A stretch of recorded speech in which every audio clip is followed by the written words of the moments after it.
માતાજી જય શ્રી કૃષ્ણ ને હર હર મહાદેવ બધાને આજે નિર્જલા એકાદશીના બધાને જય શ્રી કૃષ્ણ। આ ભીમ 11 કહેવાય ભીમી એકાદશી કઈ રીતે કીર્તનમાં આવે છે કે ભીમે કરી એકાદશી।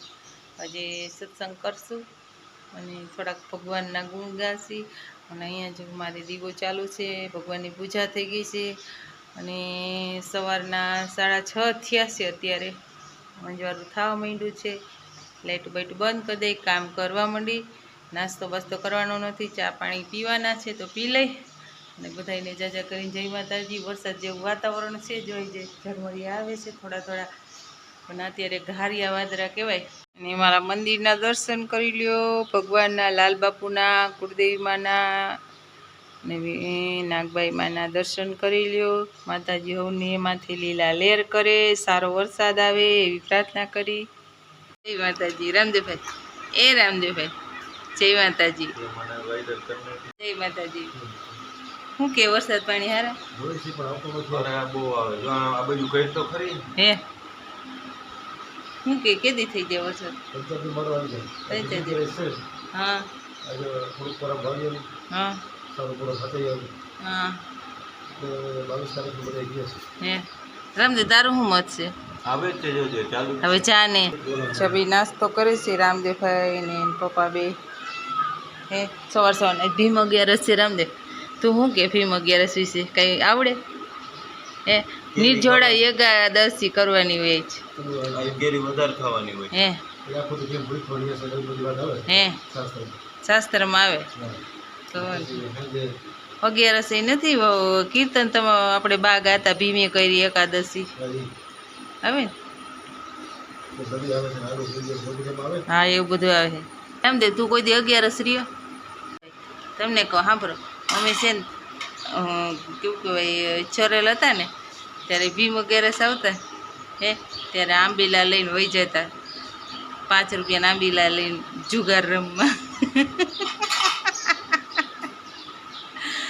રમતા કે નહીં? તે હતું એવું જુગારનું હતું ને, અત્યારે કાંઈ જુગારનું છે નહીં, પહેલાં તો હતું ને ભીમી 11 માંડી દેતી રહીમાં રાખતા। હવે તમને ધન્યવાદ દેવાય, હવે પણ મૂકી દીધું ને, હવે ક્યાં રમીએ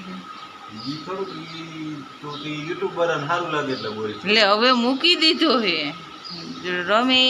એટલે કે ભીમ 11 પણ કહેવાય, જેઠ મહિનાની 11 છે અને 4 દિવસ પછી વડસાવિત્રી આવે છે। એટલે બધાને જય શ્રી કૃષ્ણ, જાજા કરીને સરસ આવનારું વરસ સારું જાય।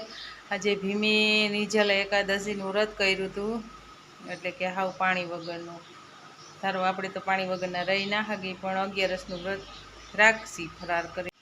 ભીમે 11નું વ્રત કર્યું હતું અને તેથી કુંતા માતાજીએ કીધું હતું કે તું નદીએ નાહવા જા, તું આવી ત્યાં ફરાળ બનાવી દો। ભીમને એટલી બધી ભૂખ લાગતી હતી તો કુંતા માતાજીને કે અત્યારે મને ભૂખ લાગી છે, મને જમવાનું આપો।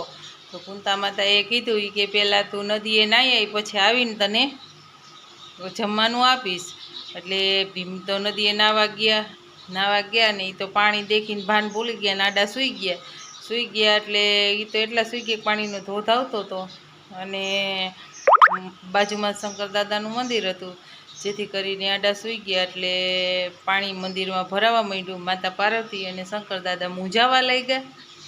શંકર દાદા પાર્વતીને કે પાર્વતી દેવી હવે શું કરવું આપણે? પછી પાર્વતી દેવી કહે છે કે પ્રભુ આપણે એક આઈડિયા કરી કે પછી પાર્વતી માતા ગાયનું સ્વરૂપ લીધું અને શંકર દાદાએ સિંહનું સ્વરૂપ લીધું। ગાય આગળ, સિંહ પાછળ, અને આ જોઈ અને ભીમને એમ થઈ ગયું ઓહો આ તો ગાયને મારી નાખશે। અને તે તો જે પાણીના ધોધ આગળ હૂતા હતા અહીંયાથી દોડી અને સિંહની જટા પકડી સીધી, શંકર ભગવાન અસલ સ્વરૂપમાં આવી ગયા, એની જટા સીધી પકડેલી હતી। એટલે ભીમ પગમાં પડી ગયો, ઓહો પ્રભુ તમે કે મને ખબર ન પડે। પછી શંકર દાદાએ કીધું ભીમ તમે જો આડા સૂઈ ગયા જેથી કરી અમારા મંદિરમાં પાણી ગરી ગયું હતું અને અમે મૂંઝાવા લાગ્યા અને પાર્વતી માતા ગાય બન્યા હતા અને શંકર દાદા સિંહ બન્યા હતા। ત્યારે શંકર ભગવાને ભીમને કીધું ભીમ તે આજે નિર્જળા એકાદશી કરી છે, તને અતિશય ભૂખ લાગી હોવા છતાં પણ તે પાણી પણ પીધું નથી અને મારું વ્રત કર્યું હતું અને તું નદીમાં નાહ્યો જેથી કરી તને અનેક ગણું પુણ્ય મળશે અને તારે યુદ્ધમાં જે તું પાંડવોનું કૌરવનું થયું ને તે તારો વિજય થાય. જો આવી રીતનું કંઈક વાતાવરણ છે. કંઈ વરસાદ આવવાનું છે નહીં કંઈ. આપણે બનાવે છે, આવશે તે દી આવશે. 22 તારીખ પછી છે વરસાદ.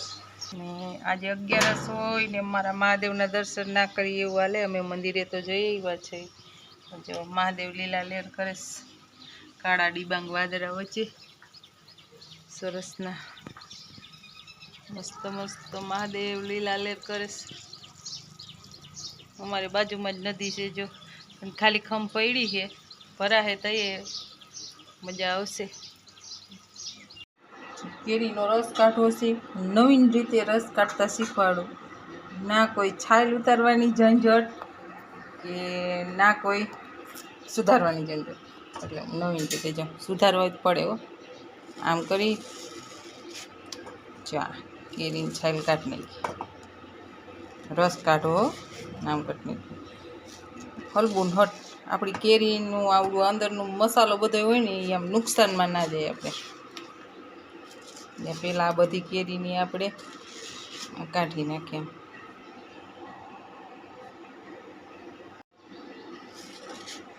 કાઢી નાખ્યું.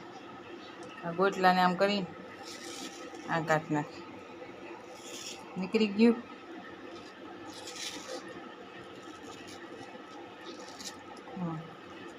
ગોટલામાંથી નહીં કાઢી નાખી.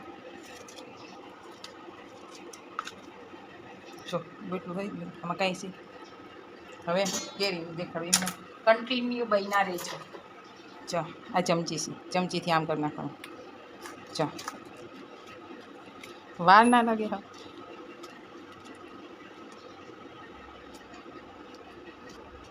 જો આમાં જરી આપણી છાલ કેરીની એવું છે બધા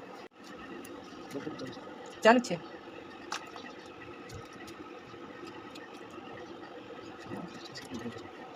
નવી રીતે કેરીની આમ છાલમાં જરી આમ ઓલું ના રહે, ગરફ ન રહે તે રસ કાઢી નાખો. જો આવી રીતે નીકળે, કટકા ના થાય એવી રીતે ચૂંદો થઈ જાય. જો ગોટલા મેં છે કાંઈ આવી રીતે કાઢજો રસ ફાવે તો, નકર પછી કાંઈ નહીં. રસનું ફરાર રસ સરસનો ઘાટો ઘાટો વેફર, એની નીચે દાણા છે. અહીંયા પૂરી છે રાજગરાની, અને આ પૂરી છે ઘઉંના લોટની. અને અહીંયા મારે બટેકાની સૂકી ભાજી, રસ બધું જો જમવાનું હાલે. હું આ બેઠા એ ભાઈ હમું બોલતી નથી. હા એ ભાઈ હમું બોલતી નથી ને આ ડોકા કાઢી કાઢીને જોવે કદાચ વાતો કરે કે નહીં. પણ અમે આજ બોલવાના તો છો જ નહીં. બગડી ગયું એટલે બગડી ગયું. એને મારી માના હમ દીધા તો મેં એને માના હમ દીધા. હા જી પેલા છૂટા કે બોલે એવું છે બધું. આયલા રાખે સંસાર છે ભાઈ કડવો. કાંઈ વાંધો નહીં, કાંઈ વાંધો નહીં. હાલો બધા વેફર ખાવા. હાલો બા જય માતાજી. હા હું ખાજો બા હમણાં કેમ તમે મીડિયમ ન આવતા એમ. મને પણ છે ને પગ કેવો દુખે એટલે પગ ખોરતું નથી ને બોલવું કાંઈ સાંભળતું નથી. હે બધા એમ કે કેમ મીડિયમ નથી આવતા. બા સાચું જ છે ને. આમ જો આર્ય જાડા ધડસા જેવા બેઠા છે. એ બધું હાંચવું તો હવે બધી જો આ રોટલો છે, દહીં વઘારેલું. કેમ ગયું બા દહીં વઘારેલું ચોરી નાખ્યું હે. અને છાશ. હા